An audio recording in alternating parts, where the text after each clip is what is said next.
자, 히브리서 11장 7절 우리 한 절만 같이 봅시다. 히브리서 11장 7절입니다.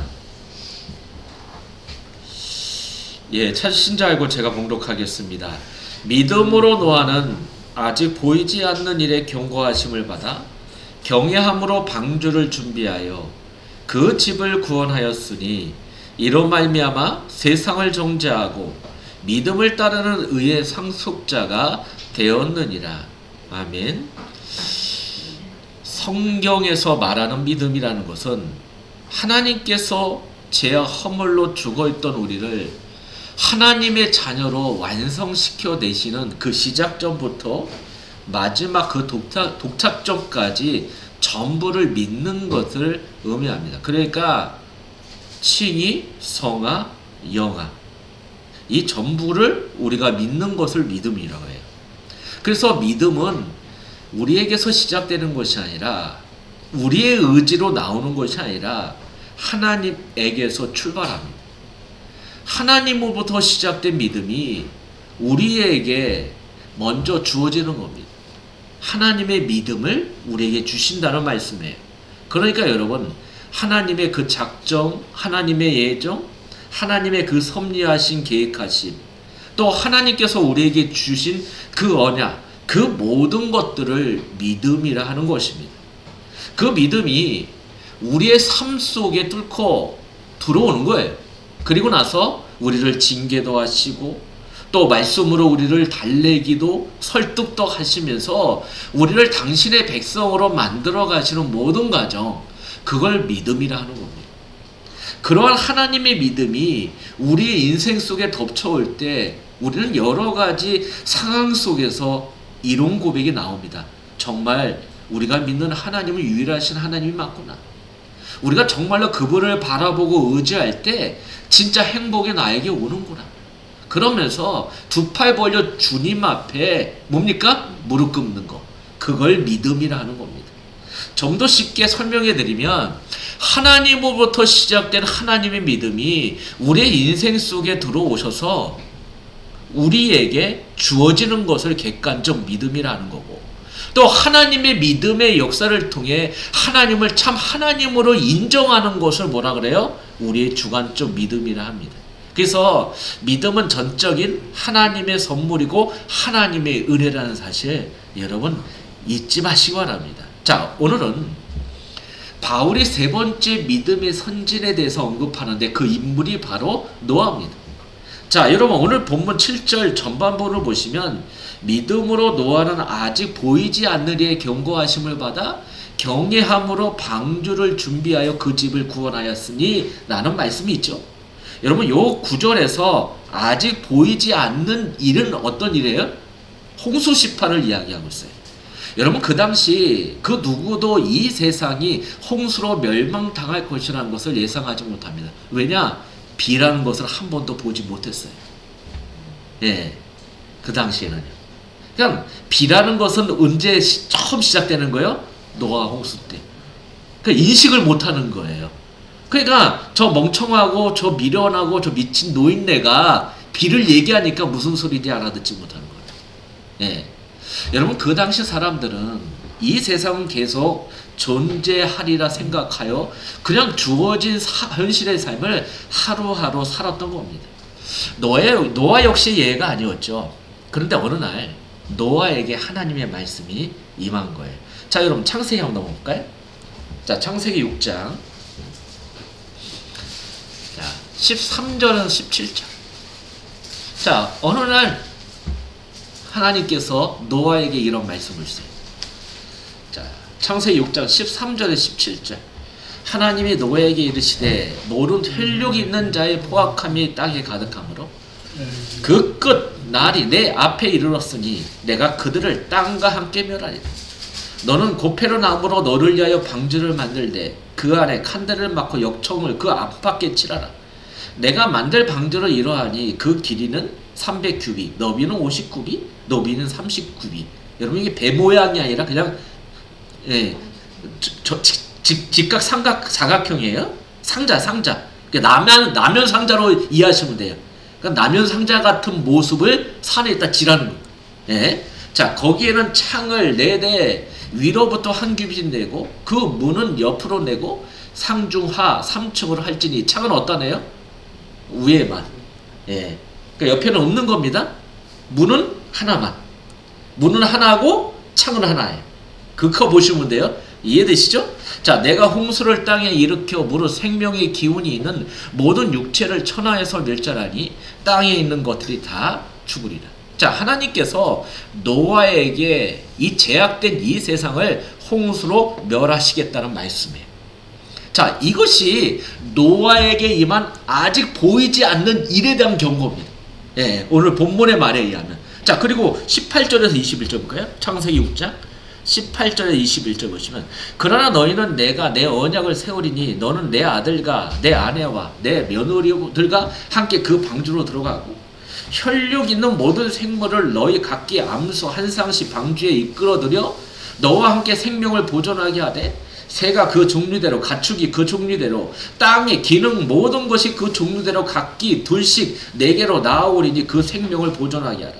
너는 먹을 모든 양식을 4개로 가져다가 저축하라. 이것이 너와 그들의 먹을 것이 되리라. 자, 이 세상은 멸망당할 것인데 노아와 그의 가족은 하나님께서 구원하시겠다는 말씀입니다. 자, 하나님의 말씀을 받은 후에 노아의 행적을 보시면 22절에 나와요. 그 다음 주에 노아가 그와 같이 하여 하나님이 자기에게 명하신 대로 다 준행하였더라 라는 말씀하십니다. 자, 이것이 오늘 본문에 믿음으로 노아는 아직 보이지 않는 일에 경고하심을 받아 경계함으로 방주를 준비하여, 요 말씀과 같은 말씀이에요. 예, 그러니까 준행했다. 노아는 그것을 했다라는 얘기입니다. 자, 홍수로 이 땅에 혈육 있는 모든 생물을 진멸하시겠다는 하나님의 경고를 들은 노아는 이를 액면 그대로 믿은 겁니다. 그러니까 믿음이 노아로 하여금 경외함으로 방주를 준비하게 했던 겁니다. 그러니까 믿음이 끌고 가는 거예요. 믿음이 노아의 인생 속에 뚫고 들어와서 뭡니까? 그냥 그 믿음이 하나님이 원하는 계획대로 이루어지게 행하게 해버렸다는 얘기입니다. 그 얘기를 하는 겁니다. 자, 주도권은 누가 있어요? 노아가 아니라 하나님께 있는 겁니다. 이게 굉장히 중요한 얘기예요. 여러분, 여태껏 노아의 인생은 눈에 보이는 세상의 현실이었습니다. 우리도 마찬가지잖아요. 그러나 믿음이 주어진 후에 노아에게 하나님의 말씀이 현실로 다가왔던 겁니다. 하나님의 말씀이 노아에게 임한 뒤 노아가 보는 이 세상은 더 이상 예전에 노아가 본 세상이 아니었습니다. 그러니까 여러분, 우리 관점도 틀려져요. 복음을 이해하고 하나님 말씀이 우리에게 주어진 순간에 전에 봤던 세상하고 말씀이 주어진 후에 본 세상은요, 틀리단 말이에요. 관점이 틀려요. 전에 우리가 가치 있게 느꼈던 거하고 우리가 복음을 받은 후에 느꼈던 그 가치는 다른 거란 얘기입니다. 사도 바울이 빌립보서 3장에 자기가 가치 있었던 모든 것을 배설물로 여긴 것처럼 우리가 그리스도를 얻는 그 순간에 이 세상 모든 것은 뭘로 보여요? 배설물로 보이기 시작하는 겁니다. 지금 노아가 그런 상태라는 겁니다. 이제 홍수 심판 아래 진멸을 당하고 있는 세상으로 노아는 보았던 겁니다. 이 세상을 향한 하나님의 진노를 알게 된 이상 더 이상 예전의 삶을 산다는 것은 불가능합니다. 성도도 마찬가지 아닐까요? 예? 우리가 정말로 복음을 알고 하나님의 백성의 그 비밀과 그 뜻을 안다면 세상의 삶 속에 다시 데려갈 수 있을까요? 절대로 없다는 얘기예요. 그걸 얘기하고 있는 겁니다. 왜냐하면 믿음으로 하나님의 말씀의 세계를 사랑하는 사람으로 변화되어 있기 때문에 그렇다는 겁니다. 지금 여러분, 이 히브리서는 누구에게 서신이라고 그랬어요? 유대인인데, 유대인이 예수를 믿고 몸이 그리스도인이 된 사람들. 근데 여러 가지 어려움 속에 있다 보니까 그 어려움이 끊기지 않으니까 어떻게 해요? 믿음이 흔들리기 시작하는 거예요. 예. 그 너희들이 진짜 하나님이 주신 믿음을 갖고 있다면 겨우 이까지 세상의 어려움과 한날 때문에 흔들리니? 지금 그 얘기하는 거거든요. 우리의 믿음의 선지들을 봐. 노아를 봐. 노아가 믿음으로 뭡니까? 뭐를 지었어? 방주를 지었잖아. 그게 노아에게 주어진 믿음이고 너희들에게 주어진 믿음이야. 지금 바울은요, 이 얘기를 하고 싶은 거였던 거예요. 여러분, 하나님의 말씀을 받기 이전의 노아는 다른 사람들과 같이 먹고 마시고 자녀들을 장가 보내는 일이 전부였습니다. 여러분도 안 그렇습니까? 예? 그렇잖아요. 이것이 이 세상에 속한 사람들의 모습입니다. 그러나 하나님의 말씀의 세계에 속한 자가 된 이상 이러한 삶은 노아에게 더 이상 아무런 의미가 없게 된 겁니다. 이제 노아에게 가장 중요한 일은 뭐예요? 방주를 만드는 일이에요. 다른 거 없습니다. 그리고 가족들과 이웃들에게 하나님의 이 말씀을 증거하는 일이 노아의 주된 업이 되었던 겁니다. 여러분, 오늘 본문 한번 7절 볼까요? 다시 한번 오늘 본문 7절을 보시면, 자, 후반부예요. 앞에 아까 전반부 읽었지만 후반 보면 이로 말미암아, 거기부터 이로 말미암아 세상을 정죄하고, 자, 누가요? 노아가 믿음을 따른 의의 상속자가 되었느니라, 이렇게 됩니다. 바울은 이 말씀에서 노아를 세상을 정죄하고 믿음을 따르는 의의 상속자로 이렇게 표현하고 있어요. 노아가 세상을 정죄했다는 말은 노아가 하나님의 말씀의 세계에서 말씀을 따라 살았다는 것을 의미하고 있는 겁니다. 사람들은 이 세상이 영원한 줄 알고 이 땅에 행복한 삶을 소망하고 살아갑니다. 그런데 노아는 이 세상이 하나님의 심판을 받고 멸망할 것을 믿고 이 세상에서 나와 방주를 준비하는 삶을 살았던 겁니다. 여러분, 이것이 세상을 정죄하는 거예요.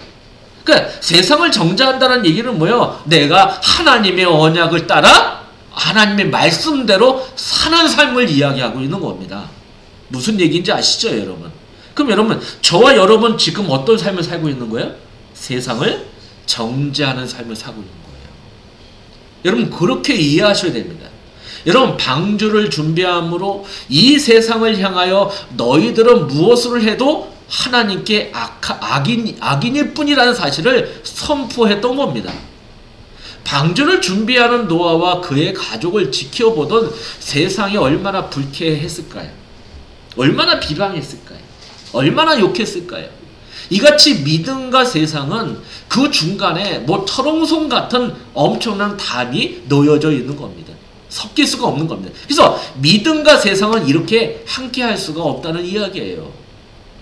방주를 준비했던 노아와 그의 가족은 교회를 예표합니다. 예, 하나의 공동체죠. 그렇죠? 하나님께서 교회를 이 땅에 세우신 이유는 교회를 통해서 이 세상을 뭐하라고요? 정죄하라고 세우신 거예요. 그래서 세상은 교회를 미워할 수밖에 없습니다. 근데 여러분, 요즘 교회들이 자꾸만 세상적인 것들을 교회 안에 들어오게 합니다. 정죄하는 기능이 아니라 세상과 어떻게 하는 거예요? 함께 하고자 하는 그런 것들로 변질되었다는 겁니다.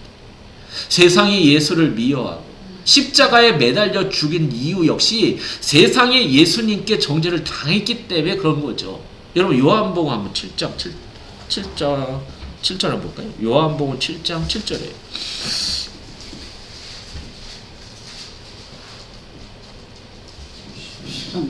자, 7장 7절 보시면 세상이 너희를 미워하지 아니하되 나를 미워하나니 이런 내가 세상의 일들을 악하다고 증언합니다. 지금 예수님이 이 땅에 오셔서 뭐 한 거예요? 세상이 하는 일은 다 뭐하다? 악하다. 그러니까 세상이 예수님을 미워해서 세상이 예수님을 십자가에 죽이셨다. 이거 표현하는 겁니다. 여러분, 그리스도의 증인으로 부름받은 교회에게 주어진 일이 바로 세상을 정죄하는 일이라는 겁니다. 그리스도의 십자가는 세상을 정죄하는 복음이에요. 흔히 복음은 기쁜 소식이라고 말하면서 세상의 화평을 전하고 세상을 행복하게 하는 것이라고 생각하고 있지만 이것은 거짓된 가르침입니다. 복음은 세상을 철저히 정죄할 뿐입니다. 그래서 여러분, 철로역정에 보면 크리스찬이 세상을 바라봅니까? 세상을 뭐 한다고 그러죠? 등진다고 합니다. 자, 시선은 어디로 가는 거예요? 천성을 가는 겁니다. 그게 세상을 정죄하는 겁니다. 여러분, 이런 거 있잖아요. 우리가 서로 인간관계 속에서 저 사람을 가장 괴롭히는 방법 중에 하나가 뭔지 아십니까? 무시하는 거예요. 신경 안 쓰는 거예요. 그림자 취급해버리는 거예요.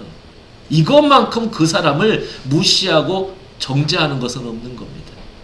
우리가 해야 될 것이 바로 그거예요. 세상을 뭐 하는 거예요? 무시해버리는. 요게 정죄하는 길이에요. 우리가 이렇게 해야 된다는 거예요. 여러분, 복음은 세상에서 회개만 요구해요. 회개해야 된다는 거예요. 그래서 예수님이 이 땅에 오셔서 저 세상을 향하여 처음 한 메시지가 뭐예요? 회개하라. 천국이 가까웠다. 요 메시지거든요. 다시 말해서 그리스도의 십자가 앞에 굴복하라는 말씀입니다. 여러분, 한번 빌립보서 2장 볼까요? 자, 바울이 빌립보 교회 성도들한테 예수님은 이런 분이야 라고 딱 선포한 메시지가 바로 이거예요. 자, 볼까요? 빌립보서 2장 9절에서 11절 여기부터 볼까요?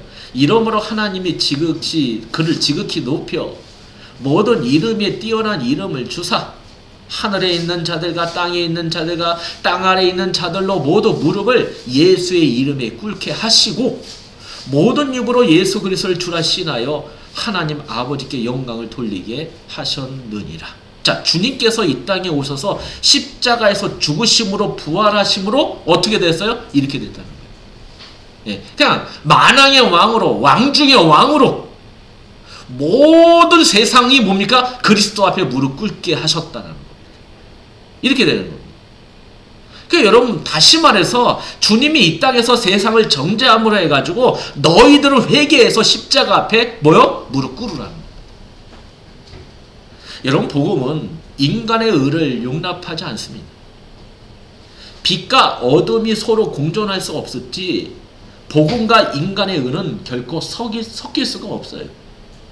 복음이 소멸하든 인간의 의가 소멸하든 둘 중에 하나는 소멸의 대상일 뿐입니다. 그 어떠한 타협점도 없는 겁니다. 그럼 여러분 무엇이 소멸됩니까? 여러분에게 나의 의입니다. 그래서 옛사람을 죽이시는 거예요. 여러분, 신앙생활을 신앙생활을 죽는 과정입니다. 죽어야 되는 거예요. 죽어야지 사는 거예요. 죽지 않으면 살 수가 없는 겁니다. 여러분, 그거를 사도 바울이 뭐냐? 나는 날마다 죽노라. 여러분, 어떻게 죽습니까? 근데 바울은 날마다 죽는데요. 나를 쳐서 복종시킨대요. 죽는 겁니다, 여러분. 이 죄인된 개수에 나를 죽이는 겁니다. 성도 여러분, 이거 외에는 없다는 겁니다. 우리 신앙생활은 바로 그거 하는 과정이라는 거죠. 여러분, 이사야서 40장 한번 확인해 볼까요? 자, 이사야 40장.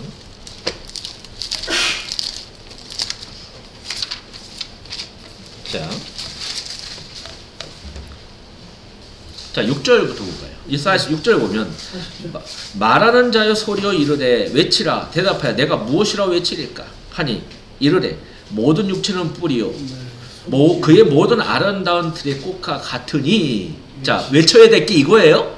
말하는 자의 소리요. 외쳐라. 뭘 외쳐요? 여러분도 이거를 외치라는 겁니다. 자, 푸른 마르고 꽃은 시듬이 여호와의 기운이 그의 불이라. 그 백성은 실로 풀이라. 그 뭐 하는 거예요? 여호와의 기운이 임하니까 풀과 뭐가요? 꽃이 8절에 보니까 마르고 시들어버리는 거예요. 요게 죽는 거예요. 예? 여러분, 임시적이고 잠시적인 것들은 이 땅에서는 어떻게 해요? 죽어야 되는 거예요. 죽는 거예요. 근데 뭐만 살아요? 하나님의 말씀은 영원히 서리라. 요게 우리 신앙생활이에요. 그러니까 무슨 얘기냐? 말하는 자는 이렇게 외쳐야 된다는 거예요. 요게 뭐 하는 거냐? 요게 정죄하는 겁니다. 성도 여러분, 우리는 바로 이 자리로 가야 될 줄 믿습니다. 인간에게 의를 만들어낼 수 있는 가능성이 있다면 그리스도의 십자가는 쓸데없는 이였어요. 인간에게 어떤 의도 만들어낼 수 있는 가능성이 없기에 하나님께서 자기 아들을 보내 율법의 마침이 되게 하신 겁니다. 인간이 구원을 받을 수 있는 길은 오직 예수 그리스도의 의 하나뿐이에요. 자기의 의가 아니라 하나님의 의를 통해서만 구원을 받을 수 있는 겁니다. 여러분, 이걸 복음이라 하죠. 이같이 복음 안에는 인간의 어떤 의도 전부 정죄의 대상이 될 수밖에 없다는 겁니다. 흔히 여러분, 율법과 복음을 분리하여 인간을 정죄하는 일은 율법의 목이고 인간을 구원하는 것은 복음의 목이라고 말하는 사람들도 있습니다. 우리는 이미 그리스도 안에서 정죄함에서 자유함을 얻은 자가 되었다고 말합니다. 그래서 성도들에게 율법은 폐기되었다고 말하기도 합니다. 이게 율법 폐기론자들이 이야기하는 거예요. 더 이상 율법으로 성도들의 마음을 불편하게 하는 설교를 하지 말라는 겁니다. 성도들에게 필요한 것은 희망과 소망을 주는 설교, 위로를 주는 설교, 그쵸? 가슴에 감동을 주는 설교, 이것만 하라는 겁니다. 정말 맞을까요, 여러분? 율법과 복음은 결코 분리될 수 있는 것이 아닙니다. 여러분, 복음 안에 율법을 담고 있어요. 복음 안에 율법이 포함되어 있는 겁니다. 복음과 율법이 분리될 때 그리스도의 십자가는 죽고 맙니다. 율법이 있기 때문에 그리스도의 십자가가 살아나는 겁니다. 하나님의 백성이 다 자기 자신이 하나님 앞에서 얼마나 불의한 죄인지 알 때 그리스도의 십자가의 사랑이 더 크게 우리에게 덮쳐오는 거예요. 예? 절대로 분리될 수 없습니다. 이를 통해서 우리들이 하나님의 은혜 안에서 계속 거할 수 있는 겁니다. 여러분, 로마서 한번 볼까요? 로마서 5장 20절. 로마서 5장 20절 보시면, 네. 로마서 5장 20절. 뭐라 그러냐? 율법이 들어온 것은 범죄를 더하게 하라며. 그러나 죄가 더한 것에 뭐가 더 넘쳐요? 여러분, 이게 무슨 말이에요? 죄를 많이 지으라는 얘기예요? 그게 아니에요. 하나님의 그 율법의 기능 자체가 뭐 하는 겁니까? 우리의 죄를 막 드러내는 거예요. 거기에 뭐가 덮쳐와요? 하나님의 은혜가 덮쳐온다는 거예요. 그럼 무슨 얘기예요, 여러분? 범죄가 드러나지 않으면 은혜가 필요해요? 필요치 않아요? 필요치 않은 겁니다. 아, 나는 선한데, 나는 의로운데 무슨 은혜가 필요해요? 필요 없는 거예요. 그렇기 때문에 우리가 날마다 나를 죽인다는 얘기는 뭐예요? 우리의 죄가 드러나서 하나님의 은혜가 필요한 자임을 하나님께 고백하는 겁니다. 이게 성도라는 거죠. 여러분, 요한일서도 볼까요? 요한일서 1장 8절에서 9절. 요한일서 1장 8절에서 9절. 자, 만일 우리가 죄가 없다고 말하면 스스로 속이고 또 진리가 우리 속에 있지 아니할 것이요. 만일 우리가 우리 죄를 자백하면 그는 믿으시고 의로사 우리 죄를 사하시고 우리를 모든 불의에서 깨끗하게 하실 것이요. 무슨 얘기예요, 여러분? 그리스도인들은 무슨 자각이 있어야 된다? 죄에 대한 자각이 있어야 된다. 만약에 그리스도인이라고 하면서 하나님의 자녀라고 하면서 죄에 대한 자각이 없다면 뭐요? 그 안에 뭐가 없는 거요? 진리가 없는 것이 맞다. 지금 사도 요한은 이 얘기를 하고 있는 겁니다. 성도 여러분, 율법을 말한다고 해서 율법주의가 되는 건 아닙니다. 율법주의라는 것은 자기 자신의 신앙 행위를 통해서 자기의 의의 개념을 부여하는 것이 율법주의예요. 단적으로 여러분, 주일 성수나 11조 같은 신앙 행위를 하나님이 기뻐하신다는 생각이 바로 율법주의입니다. 여러분, 주일 성수 열심히 한다고 하나님 기뻐하십니까?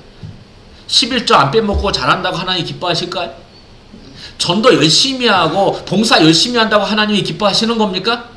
여러분, 하나님이 기뻐하시는 것은 단 하나밖에 없어요. 뭐예요? 저번 주에 했는데 믿음밖에 없는데. 하나님이 기뻐하시는 것은 뭐예요? 하나님이 선물로 주는 그 믿음을 갖고 있는 자를 기뻐하시는 겁니다. 그러니까 우리 행위하고 아무 상관이 없는 겁니다. 그럼 행위하지 말라는 얘기 아니에요. 믿음에 따른 행위가 나오게 돼 있다는 거죠. 그걸 얘기하는 거예요. 여러분, 그리스도와 상관없이 행해지는 신앙 행위들이 모두 율법주의에 속한 겁니다. 이들에게 율법이 선포되어야 돼요. 그것이 성도된 우리들에게도 예가 아닙니다. 왜냐하면 그리스도 안에서 의롭다함을 얻었다고 해서 우리들이 천사와 같이 죄와 상관없는 사람들이 된 것은 아니기 때문에 그래요. 늘 우리는 죽을 때까지 뭐를 짊어져요? 죄를 짊어지고 살아가는 겁니다. 예. 성도든 세상 사람들은 율법의 정죄를 받아야 한다는 것은 다 같아요. 똑같아요. 왜 그렇습니까, 여러분? 죄 때문에 그래요. 자, 로마서 7장 볼까요? 로마서 7장 9절에서 11절. 자, 여기 보시면 전에 율법을 깨닫지 못할 때는 내가 살았더니, 자, 뭐가 사는 거예요? 제가 사는 게 아니죠. 율법 깨닫지 못할 때는 나야, 나. 예, 내 옛사람. 그쵸? 이게 기준이에요? 근데 계명의 이름에, 자, 율법이 왔어요. 쟤는 살아나고 나는 죽었더라. 자, 여기서 죄는 뭐예요? 그죠? 나는 죽었다. 이게 나는 뭐예요? 옛사람에 나가 죽는 거예요. 이거예요. 10절에 생명에 이르게 할 그 계명이 내게 대하여 도리어 사망에 이르게 하는 것이 되었도다. 자, 여기 진짜 나쁜 죽음이에요? 좋은 죽음이에요? 야, 성도에게서 이건 어떤 죽음이에요? 나쁜 죽음이에요? 좋은 죽음이에요? 좋은 죽음이죠. 그냥 제가 기회를 타서 계명으로 말미암아 나를 속이고 그것으로 나를 뭐였다? 죽였는지라. 이러보건대 율법은 거룩하고 계명도 거룩하고 의로우며 선하다. 예, 여러분 죽음이 좋은 거예요. 맨날 죽으세요? 날마다 죽으세요? 지금 바울은 그 얘기하는 거예요. 이 죽음 좋은 거야. 성도는 이런 죽음 해야 돼 라고 얘기하는 거죠. 예? 근데 여러분 성도가 세상 사람들과 다른 점이 있어요. 뭐예요? 정죄에 이를 수 없다는 거예요. 그냥 정죄함을 피할 길을 알고 있는 사람들이라는 거죠. 정죄함이 우리를 그리스도의 은혜로 인도한다는 얘기. 여러분 이게 굉장히 중요한 부분 중에 하나예요. 자, 여러분 18절 볼까요? 18절? 7장 로마서 7장. 자, 18절부터 볼까요? 내 속고 내 육신에 선한 것이 거하지 않은 줄 아노니 원하면 내게서 선을 행하는 얻노라. 예, 지금 뭐만 하고 있어요? 지금 계속 죄만 짓고 있어요. 내가 원하는 바 선을 행하지 아니고 도리어 원하냐 아니한 바 악을 행하는도라. 만일 내가 원하지 아니하는 그것을 하면 이를 행하는 자가 내가 아니요 내 속에 거하는 보다 죄다. 옛사람이요. 그러므로 내가 한 범을 깨달으니 그 선을 행하기 원하는 나에게 악이 함께 있는 것이로다. 그쵸? 내 속사람으로 하나의 법을 지게 내 지체 속에는 한 다른 법이 내 마음의 법과 싸워 내 지체 속에는 죄의 법으로 나를 삼는 것을 보는도다. 여러분 그러니까 성도 안에는 두 가지 성향이 그냥 공존하는 겁니다. 예? 공존한다는 거야 이게. 그렇죠? 자, 오라 나는 공고한 사람이라. 나는 어쩔 수 없구나. 아, 그렇죠? 이 사망의 몸에서 나를 건져내라. 나는 이런 여기서 벗어날 힘이 없어. 이거거든요. 우리 주 예수 그리스도 말미암아 하나님께 감사하노라. 그런저 내 자신이 마음으로 하나님의 법을 육신으로 제 법을 섬기노라. 요 상태를 그리스도께 가져가는 거예요. 자, 그러면서 로마서 8장에 뭡니까? 그리스도 안에 있는 자는 결코 정죄함이 없다. 이 확신을 갖는 거죠. 그러나 여러분 세상 사람들은 정죄받은 것을 용납하지 못합니다. 내가 왜 죄냐? 나는 아무 짓도 안 했는데 그거에 대한 용납이 없는 거예요. 왜 교회 왔더니 죄만 얘기해? 듣기 싫은데? 그걸 얘기한다는 거예요. 자, 여러분 요한복음 3장 볼까요? 요한복음 3장. 자,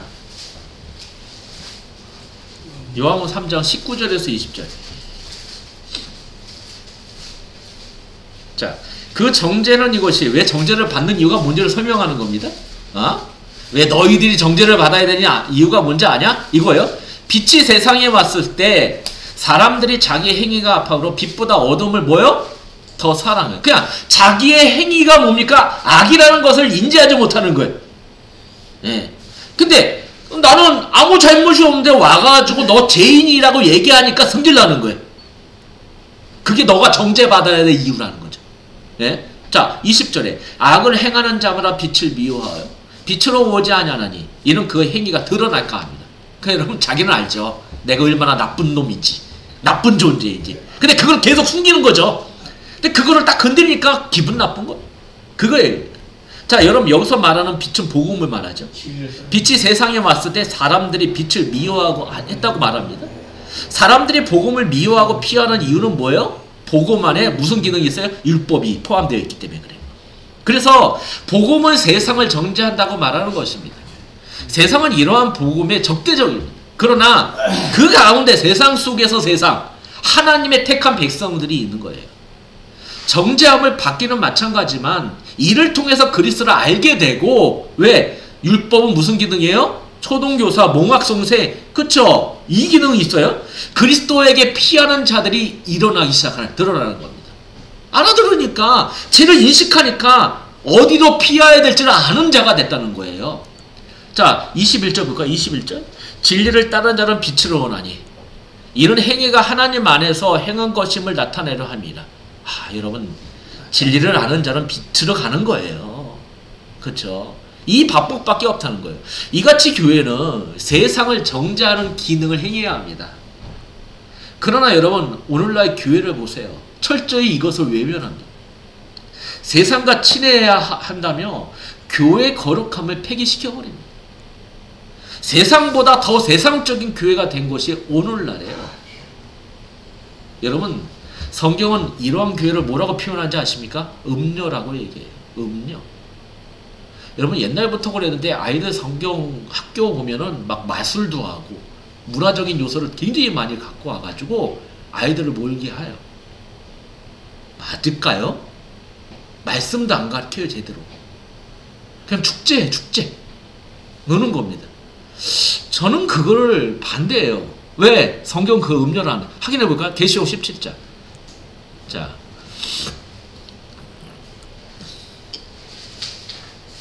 계시록 17장. 뭐라고 표현하나 볼까요? 또 일곱 대접을 가진 일곱 천사 중 하나가 와서 내게 말하되 이르되 이리로 오라. 많은 무리에 앉는 큰 음녀가 받을 심판을 내게 보이다. 땅의 임금들도 그와 더러 음행하였고 땅에 사는 자들도 그 음행의 포도주에 취하였다 하고 그 성령으로 나를 데리고 강야로 가니라. 내가 보니 여자가 붉은 빛 짐승을 탄데 그 짐승의 몸에 하나님을 모독하는 이름들이 가득하여 7머리와 10뿔이 있으니, 자, 여기서 하나님의 이름을 모독하는 일이 뭐라고 표현해요? 음행의 포도주를 취하여. 그렇게 되면 그냥 세상적인 것으로, 그쵸? 하나님을 섬긴다 하는 거예요. 마찬가지예요. 4절에 그 여자는 자줏빛과 붉은빛 옷을 입고 금과 보석과 진주를 꾸미고 손에 금잔을 가졌는데 그 가증한 물건과 그의 음행에 더러운 것들을 가득하니라. 그의 이마에 이름이 기록되었으니 비밀이라 큰 바벨론이라 땅의 음녀들이 가증한 것들의 어미라 하였더니라. 여러분, 이렇게 거짓 선지자들의 모임이 있는데 그 거짓 선지자들의 어떤 가르침이 어떤 가르침이라는 거예요? 세상적인 거라는 거예요. 그걸 얘기하는 겁니다, 지금. 근데 여러분, 하나님의 백성들은 그 음녀에게 미움을 받고 죽임을 당하더라. 그 밑에 나와 6절 볼까요? 또 내가 보매 이 여자가 세상 성도들의 피와 예수의 증인들의 피에 취한지라. 내가 그 여자를 보고 놀라게 여기고 크게 놀라게 여기니. 그냥 죽임을 당하는. 교회는요, 세상을 통해서 죽임을 당하는 존재라는 거예요. 네. 여러분, 노아는 방주를 준비하는 일로 세상을 정죄하고 믿음을 따르는 의의 상속자가 되었다라고 표현하고 있죠. 이것이 교회라는 겁니다. 교회는 그리스도의 복음만을 붙드는 것으로 세상을 정죄합니다. 그리스도를 믿음으로 의의 상속자들이 된 겁니다. 피난처 대신 그리스도가 현실의 삶에서는 아무 유익을 주지 않습니다. 그러나 마지막 날 하나님의 심판이 부어지는 날에 그리스도를 피난처로 삼았던 자들은 그 심판을 이기고 의의 상속자들로 드러나게 된다는 말씀이에요. 여러분, 저와 여러분도 마찬가지예요. 우리는 세상을 정죄하고 나중에 어떻게 돼요? 의의 상속자로 드러날 사람들이라는 거. 뭘로요? 믿음으로. 여러분, 디모데후서 4장 보고 마치겠습니다. 디모데후서 4장 우리 7절 8절. 자, 디모데후서 4장 7절 8절. 우리가 바로 이렇게 살아야죠. 나는 선한 싸움을 싸우고 나의 달려갈 길을 마치고 믿음을 지켰으니.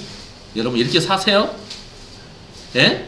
선한 싸움을 사시고 나의 달려갈 길이 있죠. 하나님 원하시는 길. 그걸 마치고 뭐야? 끝까지 뭐하라? 믿음을 지키라. 이겁니다.